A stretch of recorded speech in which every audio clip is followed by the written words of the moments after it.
Okay, what's up, guys? So, What Culture Wrestling has uploaded a video called 10 Wrestlers Who Purposely Sabotaged Matches, okay?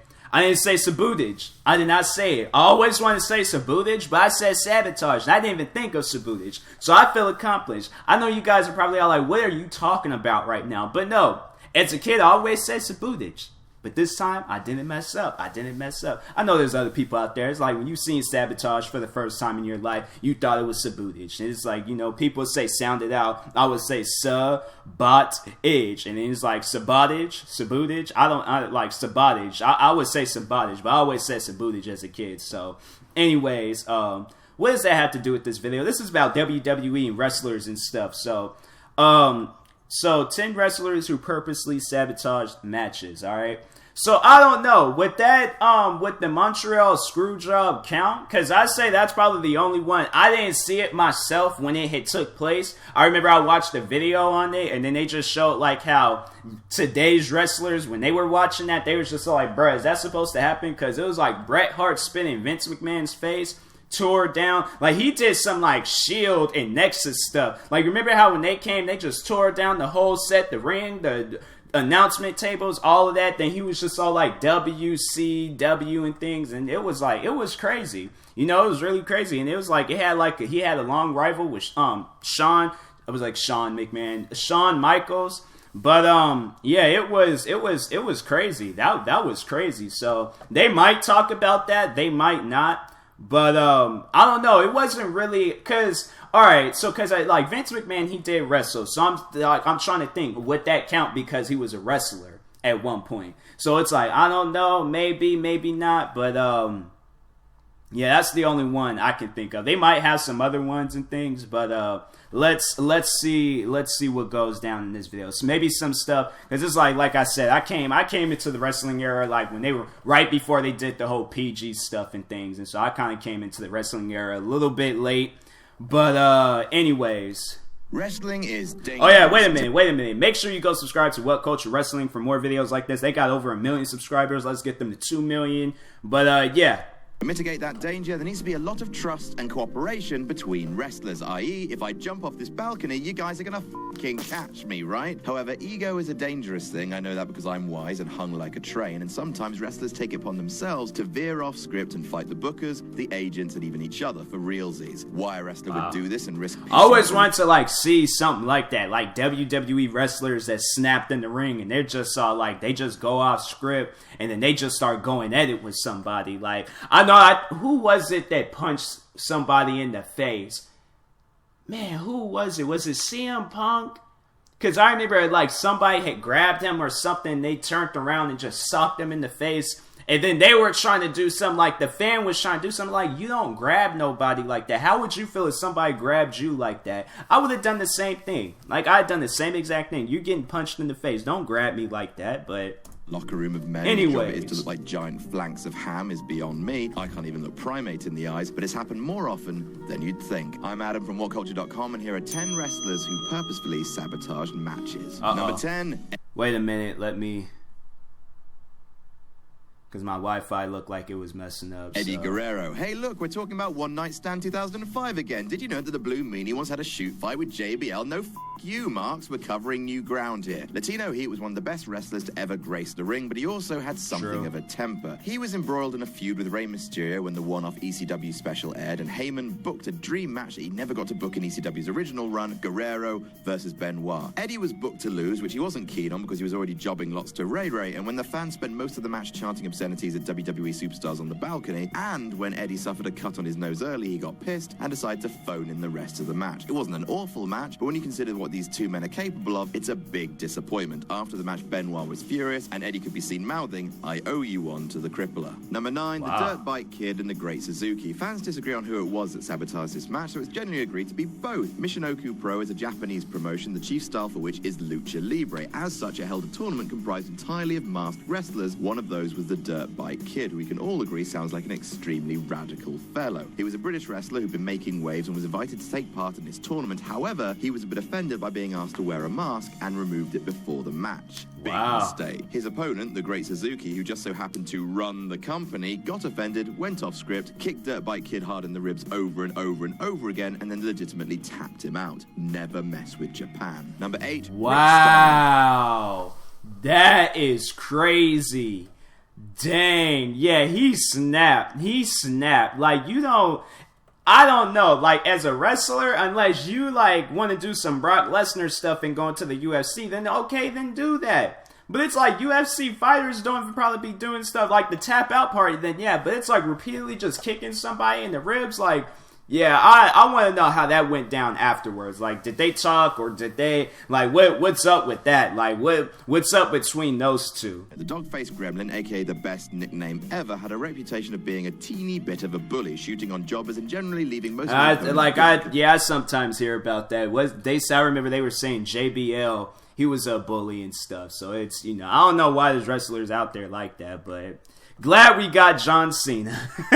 Blue. In a tag match for Southeast Championship Wrestling in 2005, he picked on the wrong guy, a guy called Vordal Walker, who happened to be trained in a variety of martial arts. After Rick gave Walker a stiff kick to the face early on, Walker wrestled Steiner to the ground to, quote, try to get him to chill out. Walker angered Steiner further by not taking a powerbomb from him, and Steiner shouted at him in the ring that he couldn't work, refused to wrestle him anymore, and forced him to tag out of the match. Number 7, Bruiser Brody. The intelligent messed up because they were saying at the bottom, like, there was no footage of it. I would have it's like here seeing how this is all falling down. Like, I would have liked to see some footage of this stuff, man, because it seemed like it was intense. Much better nickname than the dog-faced gremlin, was a very scary man indeed. He appeared to be genuinely unpredictable, unhinged, and was a fan of brutality, which left fans and wrestlers alike a bit, well, wary of the hairy bastard. Which is why Lex Luger straight up ran away when it became clear that Brody wasn't going by the script in a cage match they had in the 1980s. It's never been revealed what caused a disagreement between the two men. Meltzer speculates it's because Luger refused to lose, but either way, Brody was not having any of Luger that night. He only half sold most of his offense, stopped selling completely before the end, then repeatedly locked Luger in a legitimate front face lock. Luger escaped, pushed over the ref to cause a DQ in a cage match, jumped over the cage walls, and immediately walked to the back away from the pissed off scary giant. Number 6. Wow.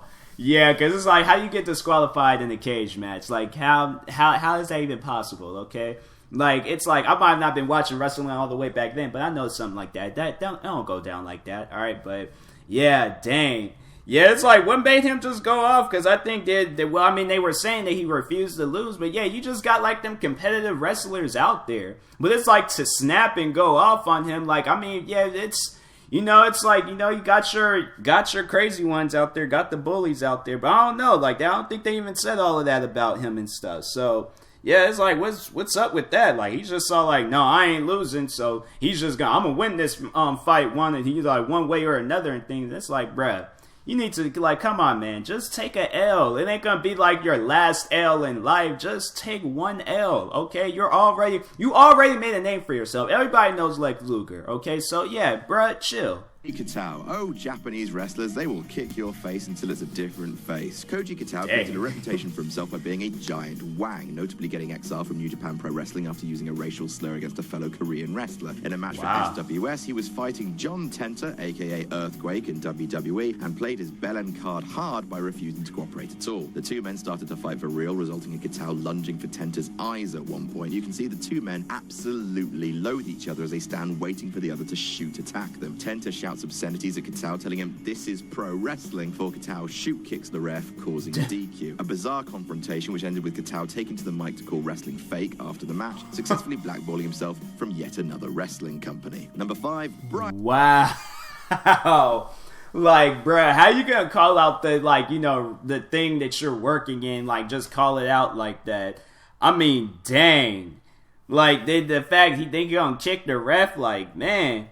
Some of them, like, them wrestlers, they just be all like, I'm taking out everybody. I don't care. Playing a gamble. Being a jobber must be tricky. It's your job every day to get humiliated by your opponent, take all of his most savage offense, and not get paid huge amounts to do it. Which is, I guess, why an enhancement talent called Brian Gamble decided one day to press his luck. Problem was, he did that against Perry Saturn, who has a PhD in fucking your shit up from Don't You Look at Me University. Gamble was booked to put Saturn over in Gamble's hometown on an episode of WWF Metal, but he didn't want to look weak in front of his friends and family. He started half-selling Saturn's offense, often refusing to fall to the mat and staggering around instead, like Brock Lesnar does, because they're the same person. Furious at this kid for going off script, Saturn started to stiff the youth and locked him in a legit version of his submission. After the match, Brian Gamble was probably thrown out of the building, which may have saved him from having his face kicked in. Number 4, Mike Blackwell. It's like, I don't know. Like, if you're going off script like that, you're gonna make some people mad in the background, or in the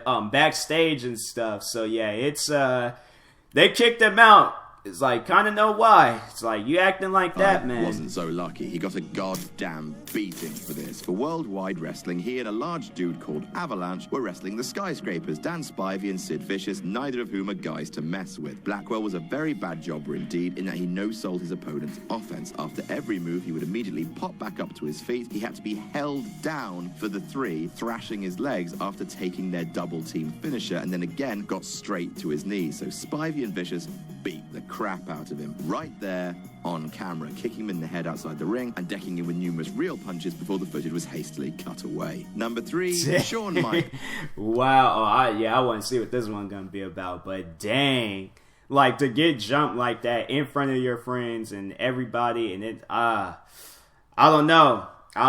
Like, I'm we definitely. I want to be like knowing like what happened. Like, they should do an aftermath, like a video. Like, did these wrestlers, like, what happened after these wrestlers? Like, they had to cross paths again at one point in their careers, or unless they were like close to retirement and things. But it's like, you ever wonder, like, did you guys, like, ever, like, just become... I feel like the majority of these stories, most likely these guys did not become friends afterwards. Like me, I'm a positive person. I like to see happiness at the end of the day, but there ain't no happiness. It's going to be a war zone every time these guys see each other, alright? So... Oh, Shawn, lol. SummerSlam 2005, Hogan versus Michaels, and one of the most documented cases of politics spilling out into the wrestling ring ever. We've spoken about it loads, so I'll be brief. Hogan and Michaels were initially booked for a trilogy of matches in which Michaels would win at least one. Hogan nixed that. It'll be one and done at SummerSlam, and he should be the conquering face. Michaels responded to this politicking by either ruining the match or making it hilarious. Depends on how you see it. He oversold Hogan with a loose-limbed grace of a plate of spaghetti being spun on a hamster wheel. It was a parody of a match, and that's what happens if you mess with the showstopper. Number 2, Hollywood Hogan. Yep, the Hulkster's partial to a bit of sabotage himself, believe it or not, and this was in a match on an even grander stage. Starrcade 1997, and the main event... I'm trying to think. I remember I don't know if they would talk about it or not, but I'm trying to think. I remember when Jeff Hardy, he messed up a match. He came to a match high, and that had me thinking, because they showed Sting, and I'm like, because he was fighting Sting, so they might talk about that. There's another match for you. They might not talk about the Montreal Screwjob, but Jeff Hardy, he sabotaged that match. They have to have that one. They have to. It felt like the biggest moment in WCW history. There's an airplane. I was about to say, dang, that car is loud. The story is that Sting turned up to the event out of shape. He'd been going through personal problems, and his crow gimmick meant that he hadn't wrestled for months. As a result, Hogan and Eric Bischoff, I love you, changed the match to have a false finish where a ref would fast count Hogan pinning Sting. Then the match would be restarted, and Hogan would save a bit of face, I guess. It doesn't quite add up. Why did they do that? Doesn't matter. Thing is, this wasn't all. Hogan then apparently instructed ref Nick Patrick to perform a regular count instead of a fast count to avoid making him look weak at all, royally screwing up the finish to the biggest match in WCW history. And number 1, Yoshiko. Oh, they guess they won't talk about it. This is just a horrible story. So Yoshiko is a fucking asshole and was champion for Stardom, a Japanese all-women promotion. In February 2015, she was booked to defend her title against Aki Yasukara when she went crazy mid-match and started to viciously shoot on her opponent, laying in multiple stiff shots to her face, going for her eyes, with which Yasukara had publicly known issues. As a result of Yoshiko going off script to a sickening degree, after the match was called off, Yasukara had suffered fractured cheek, nasal and orbital bones, which would require surgery. Yoshiko was suspended and then forced into temporary retirement for her awful behavior. It's the most gruesome and shocking depiction of in-ring sabotage ever to stain a wrestling ring. And that's our list. Did we miss any outcomes? Don't forget to like, share and subscribe. You can follow me on Twitter here. I'm Adam from WhatCulture.com. Wow. Dang, that is crazy. Man. Yeah, that was purpose, like that was sabotage. That was no doubt. You do something like that, like that's like makes you think, like, you know, I would do like some background checks on these wrestlers. Like if I owned a wrestling company, I'm all like, okay, do any of y'all have any background beef? Because if you do, you guys need to settle that mess right now, okay? None of that crap happening out in the ring. Out in the ring, we're entertaining fans all around the world, and that's all that matters, okay? But if you guys have any background beef, okay, I know fans are gonna be all like, whoa, what's going on? Like, this is crazy. But it's like, no, if y'all seriously gonna be over here destroying other people's faces for no reason, okay, yeah, it's like you either settle it right now, make sure you calm, cool, and collected by the time you go out in that ring, because if not, I swear, I would drop kick you myself, okay? But yeah, dang, that girl went crazy on her, like, man, I see the footage of that. I didn't see the videos of all of these. Like, I'm definitely going to go back to this video and see the footage, like, to try to find all of the videos and stuff to this and things and see how it all really, you know, see the videos, because they were just showing pictures and things. So I remember one of the matches, they said they didn't have no videos, so I'm going to be worried about that one. Trying to find anything, most likely won't find it. So anyways, good video, What Culture Wrestling. Yeah, you got some crazy people out there that just do some really crazy stuff. And, yeah, they just plain old crazy. So, anyways, thank you, What Culture, for this video. Make sure you guys go subscribe to them for more videos like this. Like I said, they got over 1 million subscribers, alright? So go help them out. Subscribe to them. Please like and subscribe to me, too. And I will talk to you guys later. Thank you for watching, and peace.